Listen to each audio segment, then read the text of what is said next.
Hi, this is Ron Nutter with another edition of TechBytes with Ron Nutter product reviews.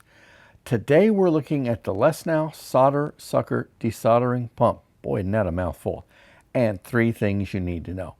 If you get value from this video, please consider subscribing to the channel and liking the video. I'd really appreciate it. If you're just getting started with the wonderful world of soldering, a little bit of play on words there, or you've been doing it for a long time and you don't have this kind of tool, please take a few minutes, watch this video, because you're going to see something that it will make your life a lot easier regardless of how small the project is or how large it is. Thing number 1, this is probably the easiest way of removing excess solder from a printed circuit board or a solder joint. Now there is another way.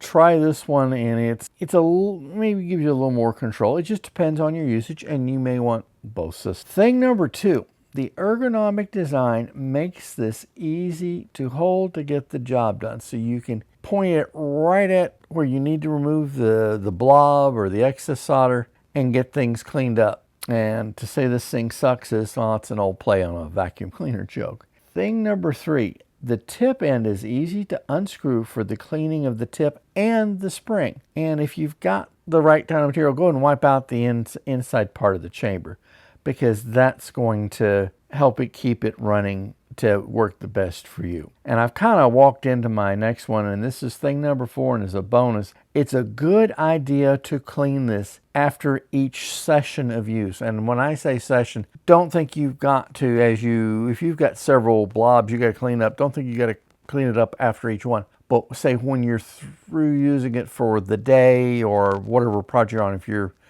taking a break and you're not going to do more for the day, that's a good time just to take, it's less than a minute, to clean the tip, clean the chamber, and give the spring a wipe down just to make sure that you're all set to go, because this is going to help it keep operating at peak efficiency. Take a look at this one and think about getting one. They're priced very reasonably, and you may want to have more than one for, just in case. If you get value from this video, please consider subscribing to the channel and liking the video. I really appreciate it. Thanks for watching, and we'll see you in the next video.